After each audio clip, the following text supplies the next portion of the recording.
오늘도 코로나19 사태가 계속되고 또 정부의 방역 조치가 좀 완화되고 있지만은 그럼에도 우리의 삶에 많은 어려움이 지속되고 있는 환경 가운데 전능하신 하나님께 나와 또 영과 진리로 예배드리는 사랑하는 모든 믿음의 가족 여러분들에게 우리 하나님께 약속하신 하늘의 위로와 소망의 말씀이 충만히 임하시는 복된 이 시간이 되실 수 있기를 간절히 소원합니다. 우리는 지금 계속해서 구약성경 창세기의 말씀을 통하여 하나님이 주시는 말씀의 은혜를 받고 있습니다. 지난 시간 우리는 구약성경 창세기 39장의 말씀을 통하여 고대 애굽의 황제였던 바로의 경호 대상인 보디발의 집에 노예로 팔려갔던 10대의 히브리 소년 요셉으로 인하여 하나님이 보디발의 집에 놀라운 축복을 주시는 모습을 말씀을 통하여 배웠습니다. 요셉이 17살 나이에 하나님이 주시는 꿈을 2번이나 꾸게 되지 않습니까? 그리고 요셉이 자신이 꾸었던 그 꿈 이야기를 형들에게 이야기했다가 형들의 시기와 미움, 질투를 받게 됩니다.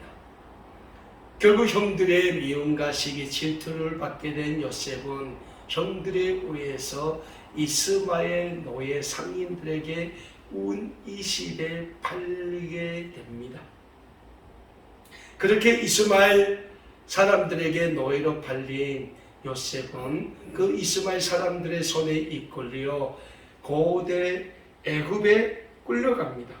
그리고 고대 애굽의 노예 시장에서 요셉은 당시 애굽의 황제였던 바로의 경호 대장인 보디발이라는 애굽 사람에게 다시 노예로 팔리게 되죠. 이때부터 요셉은 10대 어린 나이임에도 불구하고 고대 애굽의 황제 바로의 경호 대상이었던 보디발의 집에서 노예의 삶을 살게 됩니다. 여기까지 보면 요셉의 삶은 참으로 기구한 운명의 삶이라고 할 수 있겠습니다. 하지만 사랑하는 여러분, 요셉의 삶은 하나님이 선택하신 삶이었습니다. 즉 요셉의 삶은 하나님이 선택하신 하나님의 손에 붙잡힌 삶이었다는 사실입니다. 그런데 무엇 때문에 하나님은 요셉을 선택하셨습니까? 다름 아닌 요셉을 그렇게 시기하고 질투하고 그래서 이스마엘 사람들에게 노예로 팔아버린 그 형들과 아버지 야곱과 그 가문을 구원하시기 위해서 하나님은 10대의 요셉을 이미 하나님의 구원의 도구, 축복의 도구로 선택하셨다는 사실입니다. 그래서 하나님은 요셉의 삶을 하나님이 쓰시기에 필요한 삶으로 만들어 가실 필요가 있었던 것입니다. 결국 요셉이 10대의 나이에 당대 전 세계를 호령하던 강대국이었던 고대 애굽으로, 그것도 고대 애굽의 황제의 경호를 책임졌던 경호 대장인 보디발의 집에 노예로 팔려간 것도 다 하나님의 주권적인 섭리에 의해서였음을 우리는 후에 전개되는 요셉의 삶을 통하여 잘 알 수 있게 됩니다.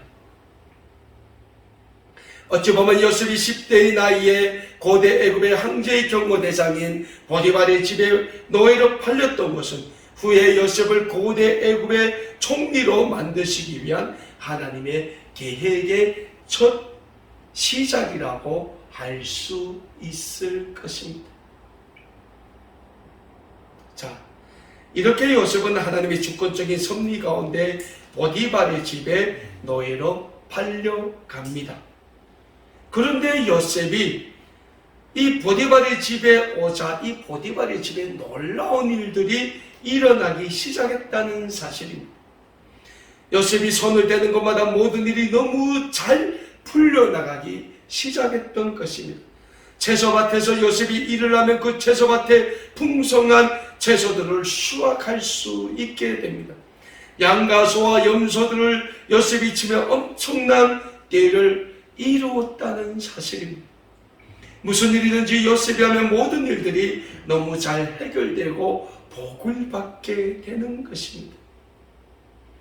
그런데 요셉 여사 이 보디발의 집에 놀라운 축복이 임하는 원인이 어디에 있습니까? 하나님이 요셉으로 인하여 이 보디발의 집에 복을 내리셨다고 창세기 39장 2절에서 5절의 말씀에서는 반복적으로 말씀하고 있다는 사실입니다. 요셉으로 인하여 자신의 집에 하나님이 복을 내리심을 알게 된 보디발은 요셉을 자신의 집에 가정총무로 삼게 됩니다. 그리고 보디발은 자신이 먹는 음식 외에는 요셉이 하는 일에는 간섭도 하지 않게 됩니다. 사랑하는 여러분, 10대의 한 히브리 노예 소년이 고대 강대국이었던 고대 애굽의 황제의 경호를 맡았던 경호대장인 보디발의 집에 그 많은 재산과 노예들을 관리하는 가정 총무가 될 수 있었던 것은 이 세상의 잣대로는 도저히 이해할 수 없는 기적적인 일들이 일어나게 된 것이라는 사실입니다. 요셉은 보디발의 집에서 모든 노예들을 관리하는 위치에 서게 됩니다. 또 요셉은 보디발의 집에서 주인인 보디발이 먹는 음식 외에 모든 집안의 재산을 관리하는 위치에 서게 되었다는 사실입니다. 주 요셉은 보디발의 최고의 신임을 받는 가정 총무가 되므로 재물을 관리하고 사람을 관리하고 다스리는 방법을 배우게 되었다라는 사실입니다. 보디발이 누구입니까? 당대 세계 최고 강대국인 고대 애굽의 황제의 경호 대상이 아닙니까? 그러니 보디발의 집에 노예는 얼마나 많았을 것이며 재물은 또한 얼마나 많았겠습니까? 그 많은 노예와 재물을 요셉이 관리했다는 사실은 어마어마한 신임을 주인인 보디발로부터 이 요셉을 받았다는 사실입니다. 그런데 이런 요셉의 가정을 가만히 살펴보면 요셉은 하나님의 계획 가운데서 보디발의 집에서 지도자로서의 자질을 하나씩 배워가고 있었음을 우리는 요셉의 삶을 통해서 찾아볼 수 있게 됩니다. 그런데 이런 요셉에게도 시련이 닥치게 됩니다. 다름 아닌 자기 주인인 보디발의 아내가 요셉을 유혹하는 시험이 요셉에게 닥치게 된 것입니다. 사랑하는 여러분, 하나님이 역사하시는 곳에는 마귀 사탄도 함께 역사한다는 영적인 진리를 우리는 잊지 말아야 합니다. 그리고 또 때로는 하나님의 이 마귀 사탄의 시험을 용납할 때도 있다는 영적인 진리를 우리는 또한 잊지 말아야 합니다. 우리 구약 성경에 욥이라는 사람을 찾아볼 수 있게 됩니다. 이 욥을 가리켜서 뭐라고 했습니까? 당대 의인이라고 했어요. 하나님이 욥을 가리켜 욥만큼 하나님을 경외하는 사람이 없을 것이라고 칭찬할 정도로 욥은 하나님을 경외하는 사람이었어요. 그런데 그 욥에게도 하나님이 사탄의 시험을 허락하셨다는 거예요. 요셉이 지금 하나님의 구원의 섭리 가운데서 당시 최고 강대국이었던 고대 애굽의 총리가 되기 위한 그 연수의 과정을 지금 밟고 있어요. 근데 이때 그 주인이었던 보디발의 아내가 요셉을 유혹하기 시작했다는 거예요.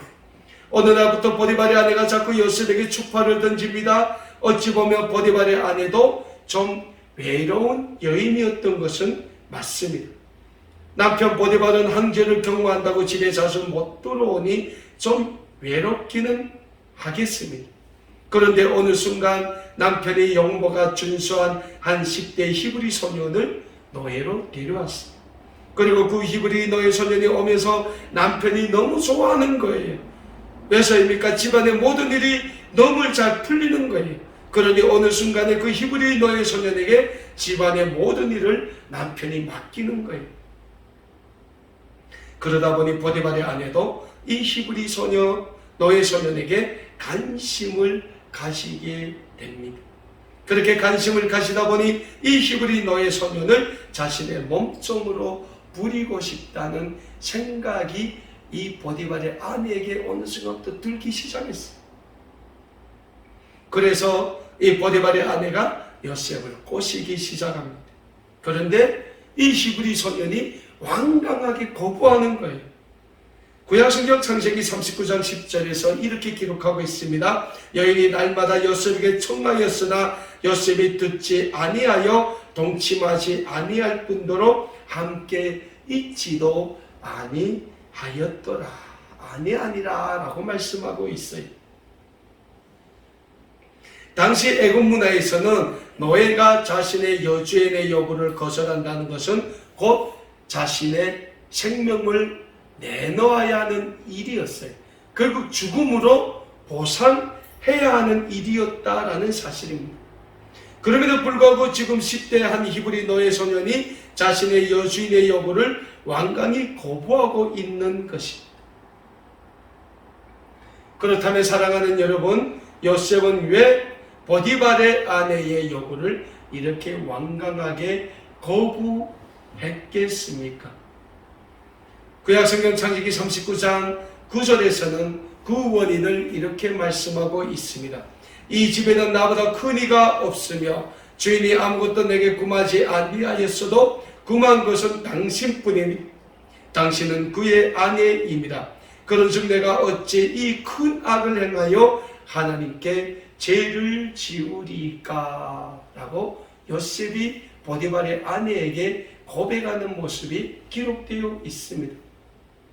자, 요셉이 보디발의 아내가 꼬시니까 뭐라고 얘기합니까? 당신의 주인이 이 집에서 금한 것이 나한테 없으나 오직 금한 게 하나 있으니 그것은 당신이라. 왜? 당신은 그 주인의 아내입니다. 그러니까 이 요셉은 주인과의 약속을 철두철미로 지키는 원칙적인 사람이었다는 거예요. 10대 히브리 노예 소년임에도 불구하고 주인인 보디발과의 약속, 신뢰를 지킬 줄 아는 소년이었다는 거예요. 근데 그보다 더 큰 원칙이 요셉에게 있었으니 뭡니까? 내가 어찌 이 일을 행하여 하나님께 악을 범하리까? 사랑하는 여러분, 요셉은 하나님을 신뢰하는 신앙의 원칙을 고수하며 살았던 하나님의 사람이었다는 거예요. 그리고 요셉은 하나님이 기뻐하시는 삶을 살아가기를 애쓰는 하나님의 사람이었다라는 사실입니다. 그래서 그는 죄에 대해서는 완강하게 대적하는 영적인 삶을 살았습니다. 오늘 우리도 마찬가지입니다. 오늘 우리가 살고 있는 현대사회는 우리에게 많은 시험을 주고 있습니다. 사랑하는 여러분, 오늘 우리가 살고 있는 우리 주변을 한번 돌아보기를 원합니다. 얼마나 많은 시험과 유혹들이 있습니까? 물질의 유혹, 돈의 유혹, 건강의 유혹, 자녀들을 통한 유혹, 행복의 유혹 등 수많은 것들이 우리를 유혹하고 시험하고 있다는 사실입니다. 물론 이 모든 유혹들이 우리에게 필요해요. 물질도 필요합니다. 돈도 필요합니다. 건강도 필요합니다. 자식들이 잘 되는 것도 필요해요. 우리가 행복하는 것도 필요해요. 그런데 우리는 이 모든 것을 하나님의 기준에서 하나님이 주시는 걸로 우리가 그 축복을 받고 누릴 줄 알아야 되는데 우리는 하나님보다도 이 모든 것을 이 세상에서 찾는다는 거예요. 순서가 잘못됐어요. 요셉이 그 주인의 여주인이 하룻밤 자작해서 잔다고 뭐 잘이 납니까? 안 나요. 둘 다 숨기면 돼요. 근데 요셉이 왜 완강하게 거부했습니까? 주인과의 신뢰를 지켰다는 거예요. 하나님과의 그 신앙의 원칙을 고수했다는 거예요. 요셉은 자기가 잘 되는 걸 이 세상에서 찾지 않았다는 거예요. 그 기준을 이 세상에 두지 않았다는 거예요. 어디에 뒀습니까? 오직 전능하신 하나님께 두었다는 거예요. 오늘 우리도 마찬가지입니다. 우리는 하나님이 주시는 영적인 능력으로 이 세상이 주는 모든 유혹과 시험을 이겨낼 줄 알아야 된다는 거예요. 신약성경 베드로전서 5장 6절에서 10절의 말씀에서는 우리에게 이런 교훈의 말씀을 주고 있습니다. 그러므로 하나님의 능하신 손 안에서 겸손하라. 때가 되면 너를 높이시리라. 너희 염려를 다 주께 맡기라. 이는 그가 너를 돌보심이라.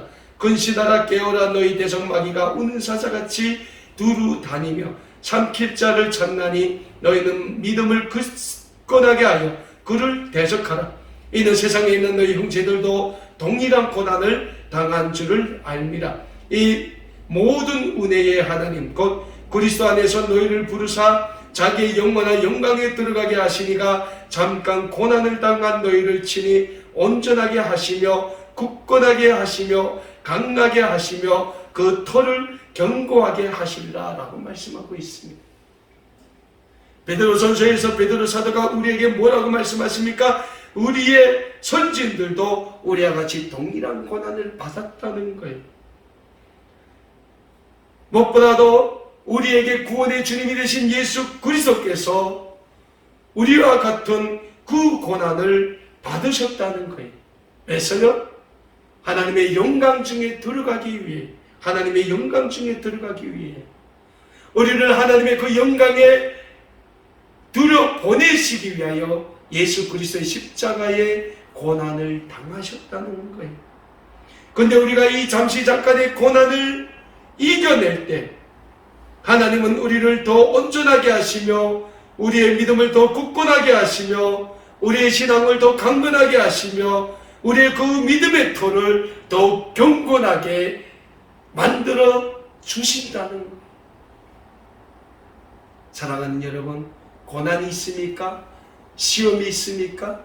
그 뒤에 하나님이 예비하신 더 큰 축복을 바라보시는 영적인 그 눈을 가지고 그 고난을 믿음으로, 요셉처럼 믿음으로 하나님에 대한 절대적인 신앙으로 이겨 나가시게 되시기를 간절히 소원합니다. 어찌 보면 우리가 살고 있는 이 세상은 늘 우리에게 선택을 강요합니다. 그 선택이 뭡니까? 하나님을 선택하느냐, 이 세상의 부귀 영화를 선택하느냐. 이 세상은 끊임없이 우리에게 선택을 요구하고 있다는 거예요. 그러나 오늘 우리는 하나님을 선택해야 합니다. 왜냐하면 우리가 살고 있는 이 세상은 잠시 잠깐 우리가 거쳐가는 삶의 노정 가운데 만나게 되고 우리가 자리 잡게 되는 아주 잠시 잠깐의 삶의 터전일 뿐이라는 거예요. 그리고 우리가 영원한 삶의 터전을 만들어야 할 것은 잠시 잠깐의 이 세상에서의 삶을 마무리하고 영원한 하나님의 나라에 들어갈 때 우리는 그 하나님의 영원한 나라 천국에 우리의 영원한 삶의 터전을 잡아야 한다는 사실입니다. 그럴 때 하나님은 우리에게 영원한 천국에서의 천국 백성의 삶을 누릴 수 있도록 우리를 축복해 주시게 되는 것입니다. 그래서 히브리서 기자가 우리에게 뭐라고 말씀하십니까? 우리가 바라볼 영원한 소망은 이 땅이 아니라 하나님 계시는 영원한 나라라고 히브리서 기자도 우리에게 말씀하고 있는 것입니다. 그리고 그런 삶을 오늘 본문 말씀에 기록된 요셉이 살고 있는 것입니다. 요셉은 계속되는 보디발의 아내의 유혹을 거부한 결과 보디발의 아내의 모함에 걸려 당시 정치 범인들이 갇히는 감옥에 갇히게 됩니다. 사랑하는 여러분, 한번 생각해 보십시오. 고대 애굽의 정치 범인들, 즉 반역자들이 갇히는 지하 감옥에 요셉이 갇혔으니 얼마나 무섭고 얼마나 두려웠겠습니까? 그리고 요셉은 또 얼마나 억울했겠습니까? 그러나 요셉은 그 모든 것을 뒤로하고 그곳에서 하나님께 기도했습니다. 그리고 최선의 삶을 요셉이 살았습니다. 그 결과 어떻게 됩니까? 하나님이 요셉으로 하여금 그 감옥에 또 복을 주시기 시작했다는 거예요. 구약성경 창세기 39장 20절에서 23절의 말씀입니다. 이에 요셉의 주인이 그를 잡아 옥에 가더니 그 옥은 왕의 제수를 가두는 곳이었더라. 요셉이 옥에 갇혔으나 여호와께서 요셉과 함께 하시고 그에게 인자를 더하사, 인자를 더했다. 인자를, 하나님의 제일 크신 은혜, 인자를 더했다는 거예요.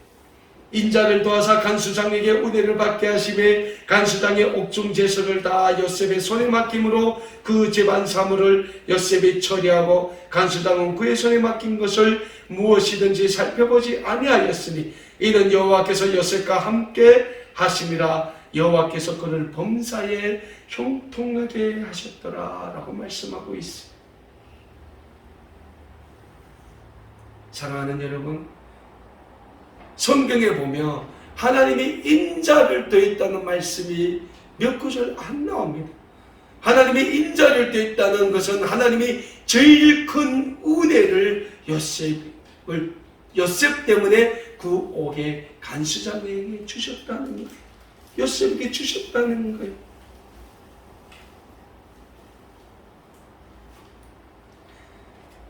요셉과 같은 하나님이 범사에 우리와 함께 하시는 축복이 늘 임마누엘의 축복으로 함께 하시는 삶을 다 사실 수 있는 우리 믿음의 가족 다 되실 수 있기를 우리 주님의 이름으로 간절히 축복합니다. 요셉의 삶은 하나님의 축복의 통로의 삶입니다. 하나님은 요셉으로 하여금 보디발의 집에 복을 주셨고 지금은 요셉이 억울하게 감옥에 갇혀있는 그 감옥에 요셉으로 인하여 또 복을 주십니다. 왜서요? 하나님은 요셉을 통하여 이스라엘을 구원하셔야 하기 때문에 요셉을 이스라엘을 구원할 큰 지도자로, 하나님의 큰 구원의 도구로 만들어야 하시기 때문에 요셉에게 고난을 주시면서도 또 그 고난을 통하여 요셉이 더 큰 지도자로 준비할 수 있도록 만들어 가시는 것입니다. 저는 우리 아름다운 꿈에게 모든 믿음의 가족 여러분들이 요셉과 같은 하나님의 축복의 통로, 구원의 통로로 쓰임받을 수 있게 되시기를 다시 한번 우리 주님의 이름으로 간절히 소원합니다. 그러자면 우리는 단 한 가지, 하나님께 매인받은 삶을 살기에 힘써야 합니다. 하나님의 구원의 영광을 위해 우리의 삶을 내어 맡길 줄 아는 순종의 삶을 살기에 우리는 힘써야 합니다. 그럴 때 하나님은 우리를 통하여 하나님의 거룩한 구원의 영광을 나타내게 되실 것이니 요셉처럼 하나님께 순종의 삶을 다 사심으로 우리를 통하여 하나님의 구원의 복음이 증거되고 예수 그리스도의 사랑이 전달되는 그러한 증거자의 삶을 다 사실 수 있는 우리 모두가 되시길 우리 주님의 이름으로 간절히 소원합니다. 기도하겠습니다.